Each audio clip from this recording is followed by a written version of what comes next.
በስመ አብ ወወልድ ወመንፈስ ቅዱስ አሐዱ አምላክ አሜን። አባቶች፣ እናቶች፣ ወንድሞች፣ እህቶች፣ ሕፃናት በአምላካችን በልዑል እግዚአብሔር ስም እንደምን አደራችሁ? እንደምን አደራችሁ? እንደምን አደራችሁ? አሜን። ሁላችንንም በቸርነቱ ጠብቆ ለዛሬ ያደረሰን በቤቱ የሰበሰበን ስሙን እንድንጠራ እንድናመሰግነው ቅዱስ ሥጋውን ክቡር ደሙን ተቀብለን እንድንቀደስ በረከት እንድናገኝ በቤቱ የሰበሰበን አምላክ ስሙ ለዘላለም የተመሰገነ ይሁን። ወሃሎ አሐዱ ብእሲ ዘስሙ ኒቆዲሞስ መልአኮሙ ለአይሁድ። እነሆ የአይሁድ አለቃ የሆነ ከፈሪሳውያን ወገን የሚሆን ኒቆዲሞስ የሚባል አንድ ሰው ነበረ።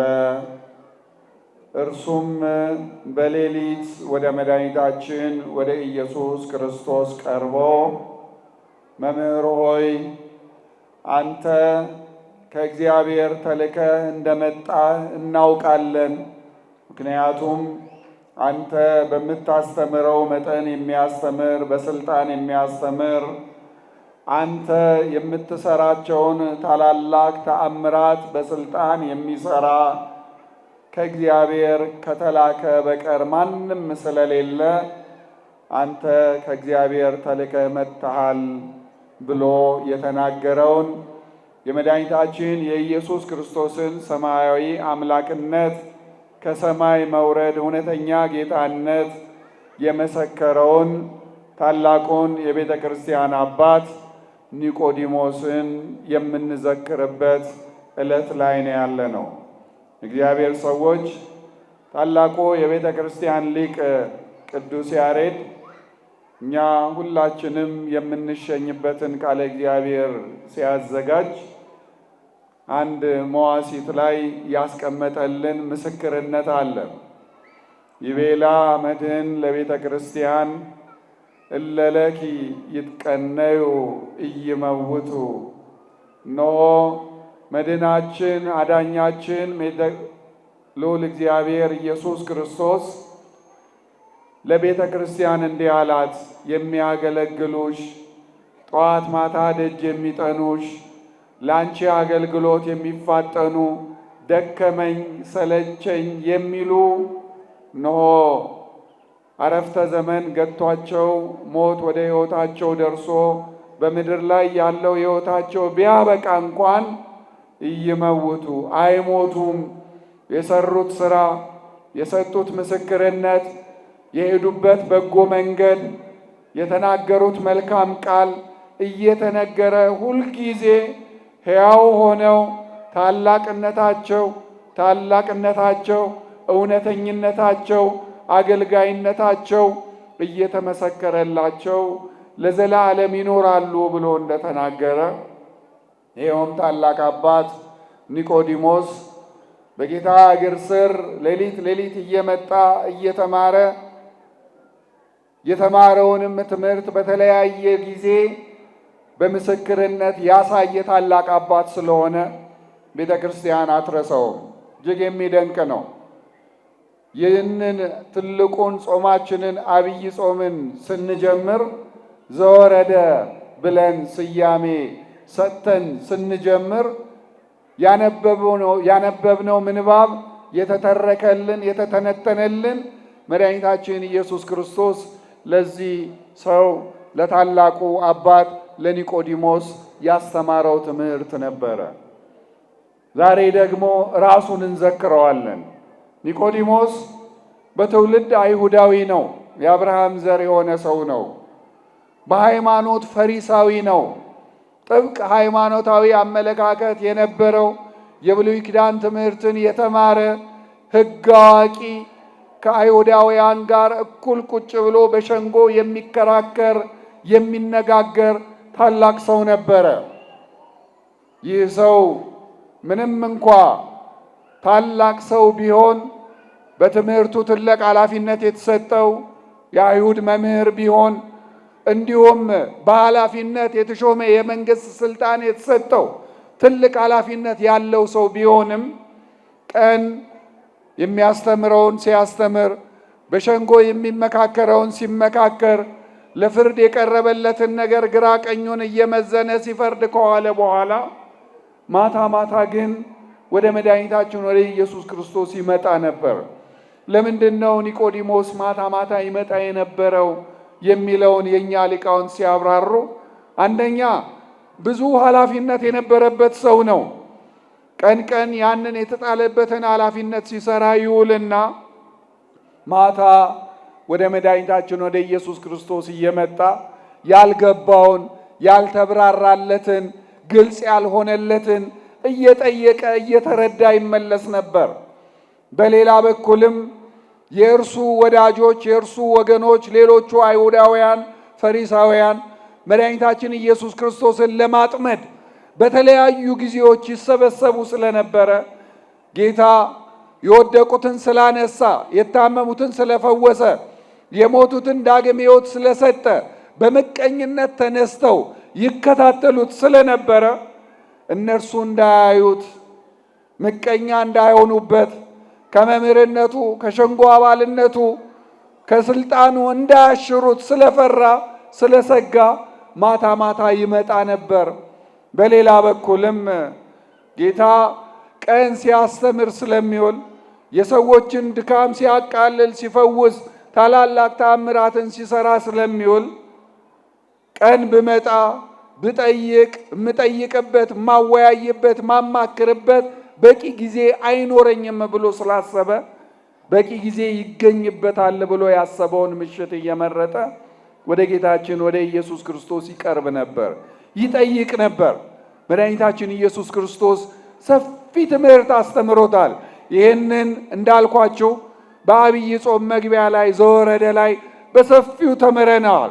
ዛሬ የምናተኩረው ራሱ ቅዱሱ ሰው መንፈሳዊ ሰው ለእግዚአብሔር ያደረው ጠዋት ማታ እግዚአብሔርን ለማገልገል ወደ ኋላ የማይለው የኒቆዲሞስ ሕይወት ላይ አተኩረን ነው የምንነጋገረው።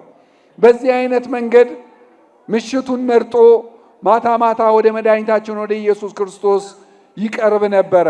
ጌታም ያስተምረው ነበር። ለሕይወቱ የሚሆነውን ስለ ምድራዊ ነገር ብቻ እንዳያስብ ሰማያዊ ነገር ላይ እንዲያተኩር፣ ስለ ሰማያዊ ነገር እንዲያስብ፣ ምድራዊ ልደት ዋጋ እንደሌለው ሰማያዊው ልደት ዋጋ እንደሚያሰጥ፣ ምድራዊው ኑሮ ዋጋ እንደሌለው ሰማያዊው ኑሮ ዋጋ እንደሚያሰጥ፣ ይህም የሚገኘው ከውሃና ከመንፈስ በመወለድ እንደሆነ፣ ከውሃና ከመንፈስ መወለድ ደግሞ ይህ ልደት ረቂቅ እንደሆነ፣ በጥምቀት ከእግዚአብሔር የምናገኘው ልጅነት፣ በመንፈስ ቅዱስ የምናገኘው ጸጋ ታላቅ ክብርን የሚያሰጠን እንደሆነ መድኃኒታችን ኢየሱስ ክርስቶስ ዘርዝሮ አስተምሮት ነበር።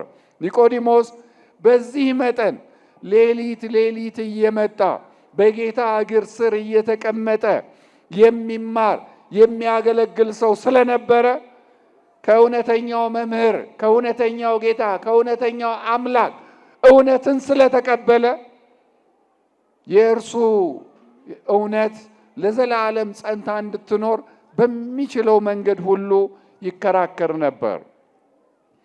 ይህ ኒቆዲሞስ እዚሁ የዮሐንስ ወንጌል ምዕራፍ 7 ቁጥር 50 ላይ እንደምናነበው አይሁዳውያን በሸንጎ ተሰብስበው መድኃኒታችን ኢየሱስ ክርስቶስን ለማጥፋት ሲሞክሩ፣ ሲነጋገሩ፣ ሲመካከሩ ከመካከላቸው እጁን አውጥቶ ሕጋችን ኦሪት ኃጢአት የሌለበትን በደል ያልተገኘበትን ክፉ ነገር ተመርምሮ ያልተገኘበትን ሰው ትወቅሳለች ወይ?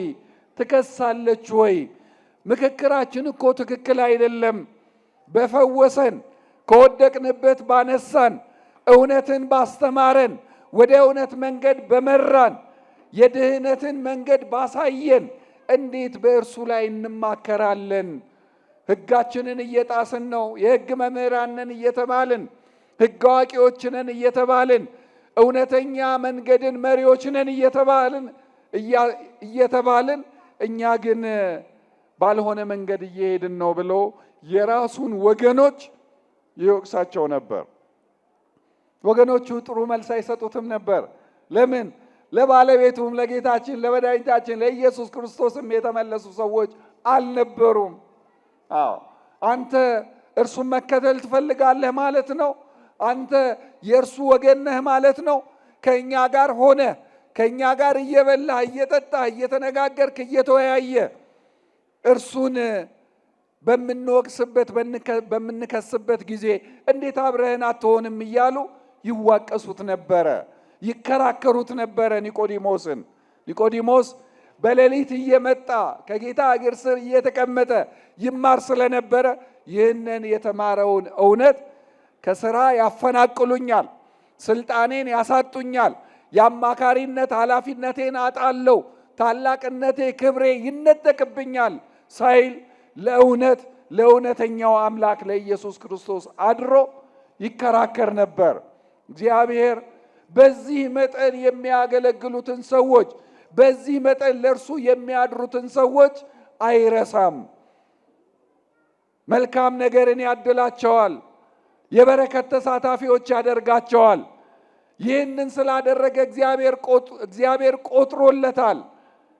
መድኃኒታችን ኢየሱስ ክርስቶስ በተሰቀለ ጊዜ በፈቃዱ ነፍሱን ከስጋው ሲለይ መስቀል ላይ ስጋው ባረፈበት ሰዓት የእርሱ የነበሩት ደቀ መዛሙርቱ እንኳን ሳይቀሩ ከዮሐንስ ውጪ ሌሎቹ ሸሽተውት በነበረበት ዘመን ስጋውን ከተሰቀለበት ለማውረድ ከርቤ ልጥ ይዞ የመጣው ኒቆዲሞስ ነው።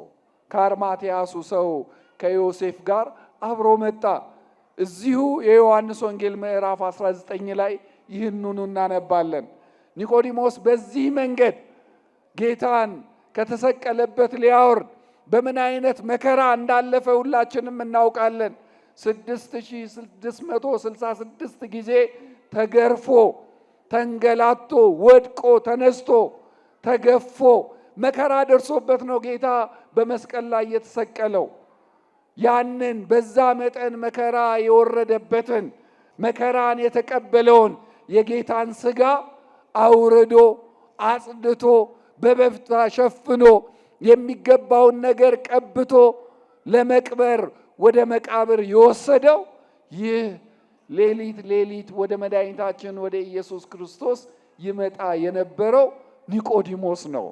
እግዚአብሔር ቅድም እንዳልኳችሁ ቅዱስ ያሬድም እንደመሰከረልን ለቤተ ክርስቲያን የምናደር ከሆነ እግዚአብሔርን የምናገለግል ከሆነ የእርሱን አገልግሎት ጠዋት ማታ ቸል የማንል ከሆነ እግዚአብሔር በመከራ ቀን የምንቆም ከሆነ በጎንም ቀን ያሳየናል። ሰዎች ተስፋ የሚያደርጉበትን ደስታን እናገኝበታለን ብለው ተስፋ አድርገው የሚጠብቁበትን ቀን ያሳየናል። ኒቆዲሞስ ይህንን ሁሉ ካደረገ በኋላ መድኃኒታችን ኢየሱስ ክርስቶስ ሞትን ድል አድርጎ በሦስተኛው ቀን ሲነሳ ካዩት ሰዎች መካከል በተነሳበት ዕለት ካዩት ሰዎች መካከል አንዱ ኒቆዲሞስ ነው። የሉቃስ ወንጌል ምዕራፍ 24 ላይ መድኃኒታችን ኢየሱስ ክርስቶስ ከሙታን ተለይቶ ከተነሳ በኋላ ከሉቃስ ጋር አብሮ ይሄድ የነበረው ሌላ ስሙ ቀለዮጳ ይባላል። የዚህ የኒቆዲሞስ አብረው ተስፋ ቆርጠው ኤማውስ ወደምትባለው መንደራቸው ከኢየሩሳሌም 60 ምዕራፍ ርቃ ወደምትገኘው አካባቢያቸው እየተጓዙ ሳለ መድኃኒታችን ኢየሱስ ክርስቶስ እንደ መንገደኛ ተገለጠላቸው። እንዲህ እያዘናችሁ እየተከዛችሁ እየተወያያችሁ የምትሄዱት ነገር ምንድን ነው ብሎ ጠየቃቸው። እንደ እንግዳ እንደ መንገደኛ ተገልጦ ኒቆዲሞስና ሉቃስ ነገሩት። አንተ ለኢየሩሳሌም እንግዳ ነው ወይ? በዚህ 2-3 ቀን እኛ ላይ የወረደውን መከራ አላየህም ወይ? ምንድን ነው የተፈጠረው አላቸው። እኛ ዓለምን ያድናል፣ ለሁሉ ቤዛ ይሆናል፣ ይታደገናል፣ እስራኤልንም ከሮማውያን አገዛዝ ነፃ ያወጣናል ብለን ተስፋ ያደረግነውን የገዛ ወገኖቻችን ቤተሰቦቻችን መከራ አደረሱበት፣ ለመስቀል ሞት አደረሱት። ይህንን እያሰብን እየተነጋገርን ነው፣ እያዘንን እየተከዝን የምንሄደው። አብሯቸው ሄደ፣ ወደ ቤታቸው ገባ፣ ማዕዳቸውን ባረከላቸው። ያን ጊዜ እሱ የባረከውን ማዕድ ሲቀምሱ እርሱ መሆኑ ተገለጠላቸው፣ እርሱም ተሰወራቸው ይላል። ኒቆዲሞስ በመከራ ጊዜ ሌሊት ወደ ጌታ ይመጣ ስለነበረ በጌታ ላይ ክፉ ምክር ሲመከር ስለተቃወመ ጌታ በተሰቀለ ጊዜ ማንም በሌለው ጊዜ አጠገቡ የተገኘ ሰው ስለሆነ በትንሣኤው ቀን ደግሞ ጌታ ራሱ ተገለጠለትና ማንነቱን አሳየው። ኒቆዲሞስ በዚህ አይነት መንገድ ታላቅ ክብር ያለው በመጽሐፍ ቅዱስ የተዘረዘሩት ናቸው። እነዚህ አሁን የገለጽኩላችሁ የኒቆዲሞስ ታላቅ ስራዎች፣ ሌሎችም ታላላቅ ስራዎች አሉት። የጌታን ቃል ያስተማረ የተናገረ፣ ስለ እውነተኛነቱ የመሰከረ፣ በቤተ ክርስቲያንም ከ72ቱ ቅዱሳን መካከል አንዱ ተደርጎ የሚቆጠር የእግዚአብሔር ሰው ነው። ይህንን ሰው ነው ዛሬ የምንዘክረው። የእግዚአብሔር ሰዎች መልካም የሰራ ሰው ሁልጊዜ ታሪኩ ይቀመጥለታል። የመንፈሳዊው ትምህርት መነሻ ሆኖ ሀገራት እንኳን ያገለገሏቸውን የሰሩላቸውን በመልካም መንገድ ሕዝባቸውን የመሩላቸውን ያስተዳደሯቸውን አይረሱም። በየቦታው ሐውልት ያቆሙላቸዋል፣ መንገድ ይሰይሙላቸዋል፣ ሆስፒታል በስማቸው ይሰሩላቸዋል፣ ተቋማትን በስማቸው ትምህርት ቤቶችን፣ ሌሎችን ይሰይሙላቸዋል። ሰዎች በዚህ መንገድ መልካም ያደረጉላቸውን ያመሰግናሉ፣ ያከብራሉ። እግዚአብሔርማ የበለጠ ነው የሚያደርገው። ኒቆዲሞስ ሌሊት ነበረ ወደ ጌታ የሚመጣው። በዚህ ቀን ይህንን ሰው እንድንዘክረው እንድናስታውሰው ቤተ ክርስቲያን የምታስተምረን ለምንድን ነው? ከእርሱ ሕይወት እኛ እንድንማር ነው። ኒቆዲሞስ ሁልጊዜ ከእግዚአብሔር ከመድኃኒታችን ከኢየሱስ ክርስቶስ አይለይም ነበር። የእግዚአብሔር ሰዎች እኛ እንጀራችንን የምንበላበት፣ ልጆቻችንን የምናሳድግበት፣ ማህበረሰባችንን የምናገለግልበት የተለያየ የሥራ መስክ ሊኖረን ይችላል። ቀን ያ ቢያደክመን፣ ነጋዴዎች ብንሆን ንግዳችን ቢያደክመን፣ የመንግስት ተሿሚዎች ብንሆን ስራችን አገልግሎት ቢያደክመን፣ መደበኛ ሰራተኞች ብንሆን መውጣታችን መውራዳችን ቢያደክመን፣ እግዚአብሔርን ግን መተው የለብንም። መንፈሳዊ አገልግሎትን መተው የለብንም። የእግዚአብሔር ሰዎች ከኒቆዲሞስ ይህንን ነው መማር ያለብን። እኛ እስቲ ራሳችንን እንመርምር። እግዚአብሔር ስራዬን እየባረከልኝ ነው። እግዚአብሔር ኑሮዬን እየባረከልኝ ነው። እግዚአብሔር የምውልበትን ነገር ሁሉ እያሳካልኝ ነው፣ እያደረገልኝ ነው። ለእርሱ እኔ ምን አድርጌያለሁ? እያገለገልኩት ነው ወይ? በአግባቡ ለመንፈሳዊ አገልግሎቴ ቦታ እሰጣለሁ ወይ ብለን ራሳችንን ልንመረምር ልንጠይቅ ይገባል። ከታላላቆቻችንም ልንማር ይገባል። ብፁዕ አባታችንን የምንወዳቸው እንዳልኳችሁ በመግቢያ ላይ ከልባችን የምናከብራቸው እንዲሁ ዝም ብለን አይደለም። የመንበረ ፓትርያርክ ጠቅላይ ቤተ ክህነት የሥራ ኃላፊነት ቀላል አይደለም። በሀገር ውስጥም በውጭ ሀገርም ያለችውን ቤተ ክርስቲያን በአስተዳደር በክህነት በልማት የሚመራ ትልቅ ኃላፊነት ነው። ይህንን ኃላፊነት ተሸክመው ግን ጠዋትም እዚሁ መንፈሳዊ አገልግሎት ከኛ ጋር ናቸው፣ ማታም በመንፈሳዊ አገልግሎት ከኛ ጋር ናቸው። ኒቆዲሞስን መሆን ማለት ይሄ ነው። ኒቆዲሞስን መከተል ማለት ይሄ ነው። የኒቆዲሞስ ልጆች፣ የኒቆዲሞስ ተከታዮች፣ የእርሱ ወዳጆች መሆን ማለት ይሄ ነው።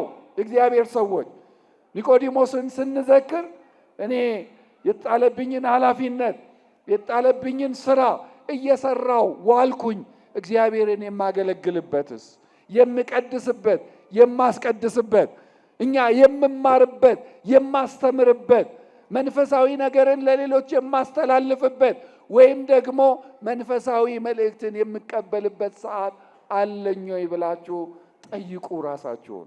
የኒቆዲሞስ ልጆች የምትባሉት በዚህ ነው። የዛሬውን ዕለት በትክክል ዘከር ነው፣ አሰብነው ብለን መናገር የምንችለው በአግባቡ ስራችንን እየሰራን ለመንፈሳዊ አገልግሎትም ትኩረት የምንሰጥ ሰዎች ስንሆን ነው። ሌላው ኒቆዲሞስ የሚታወቅበት ሰዎች ሁሉ መድኃኒታችን ኢየሱስ ክርስቶስን ለማጥፋት፣ ለመግደል፣ ለማስወገድ የራሱ ወገኖች በሚያድሙበት ጊዜ እሱ ግን ከእውነት ጋር የቆመ ሰው ነበር። እግዚአብሔር ሰዎች እኛ እንዴት ነን? የኒቆዲሞስ ልጆች ነን ወይ? ሰዎች ሲያድሙ፣ ሰዎችን ሊያጠፉ፣ የሰዎችን ስም ሊያጠለሹ፣ በሰዎች ላይ ሊነሳሱ ሲያድሙ፣ ሲሰበሰቡ አብረን እንሆናለን ወይ? እንደዚያ የምንሆን ከሆነ የኒቆዲሞስ ተከታዮች አይደለንም። እርሱን እየዘከርነው አይደለም። ይልቁንም ሰዎች ያለ አግባብ ሲገፉ ለምን የምንል ከሆነ፣ ሰዎች ያለ አግባብ ስም ሲሰጣቸው ለምን የምንል ከሆነ፣ ለአባቶቻችን የምንከራከር ከሆነ፣ ለአባቶቻችን እኛ ፊት ሆነን የምንከራከር ከሆነ የኒቆዲሞስ ልጆች መሆናችን በዚያ ይታወቃል። እግዚአብሔር ሰዎች እኛ የወንድሞቻችን መድህን ነው መሆን ያለብን። የቅርቦቻችን ጠባቂዎች ነው መሆን ያለብን። በዚህ ነው የሚታወቀው። ኒቆዲሞስ እንደዚህ ነበረ። ሌሎቹ ሁሉ አልፈራም። ንግዴ ይበላሽብኛል ብላችሁ ከእውነት ፈቀቅ አትበሉ። ወንበሬን አጣለሁ ብላችሁ ከእውነት ፈቀቅ አትበሉ። የጀመርኩት ነገር ይበላሻል ብላችሁ ከእውነት ፈቀቅ አትበሉ። እኛ ባሰብነው መጠን አይደለም የምናድገው ቦታ የምናገኘው። ማን ሲያቀደን፣ ማን ሲያግዘን ነው? ማን ሲረዳን ነው? እግዚአብሔር የሚረዳን ደግሞ በእውነተኛው ወንበር ላይ ስንቀመጥ ነው። እውነትን ከአንደበታችን ማውጣት ስንጀምር ነው። ስለ እውነተኞች በትክክል መመስከር ስንችል ነው። ኒቆዲሞስ ለመድኃኒታችን ለኢየሱስ ክርስቶስ እውነተኛ ምስክር ነበረ። በመጨረሻው ሰዓትም ጌታ ማንም በሌለው ሰዓት አጠገቡ የተገኘ ስጋውን ለማውረድ የታደለ ታላቅ ሰው ነው። እግዚአብሔር ሰዎች እኛም ከተገፉት ሰዎች አጠገብ መቆም አለብን። ሰዎች ከናቋቸው፣ ሰዎች ስማቸውን ካጠፏቸው፣ ሰዎች ከገፏቸው ሰዎች አጠገብ መቆም አለብን። ያኔ እግዚአብሔር በረከቱን ይሰጠናል፣ ቤታችንን ይባርክልናል። ይህንን ሁሉ ሲያደርግ ስለነበረ ነው ለኒቆዲሞስ በትንሣኤው ዕለት ባዘነበት ሰዓት፣ በተከዘበት ሰዓት፣ በተጨነቀበት ሰዓት መድኃኒታችን ኢየሱስ ክርስቶስ ተገለጠለት። የእግዚአብሔር ሰዎች ቤተ እግዚአብሔርን የምናገለግል ከሆነ፣ ጠዋት ማታ እግዚአብሔርን ደጅ የምንጠና ከሆነ፣ ከእግዚአብሔር ቤት የማንጠፋ ከሆነ እግዚአብሔር ጊዜውን ጠብቆ ይከፍለናል። ስለ እውነት የምንከራከር ከሆነ፣ ስለ እውነት የምንሟገት ከሆነ እግዚአብሔር ጊዜን ጠብቆ ይከፍለናል። የእግዚአብሔር ሰዎች በመጨረሻው ሰዓት ተገለጠለት፣ የትንሣኤውን ብርሃን አሳየው። ተመልከቱ፣ ይህንን የምናደርግ ከሆነ ሁሉም ነገር አይሳካልኝም፣ ጤናዬም ተበላሸ፣ ንግዴም ተበላሸ፣ ስልጣኔም ተቀናቃኝ መጣበት፣ ኑሮዬም እንደዚህ ችግር እየገጠመው መጣ ብለን በራሳችን ተስፋ በቆረጥንበት ዘመን እግዚአብሔር አጠገባችን ይቆማል። ለምን ታዝናለህ? ለምን ታዝኛለሽ? ምንድነው የሚያሳዝንህ? ምንድነው የሚያሳዝንሽ ይለናል። ሲያጽናናን አብሮን ይሄዳል። ቤታችን ገብቶ ማዕዳችንን ይባርካል። እግዚአብሔር የባረከውን የሚረግም አለ? እግዚአብሔር ከፍ ያደረገውን የሚያዋርድ አለ? የለም። የኒቆዲሞስ ተከታዮች መሆናችን በንግግራችን ይታወቅ፣ በስራችን ይታወቅ። ያኔ እግዚአብሔር ሕይወታችንን ይባርካል። እግዚአብሔር የሰማነውን ሁላችንንም ይባርክልን።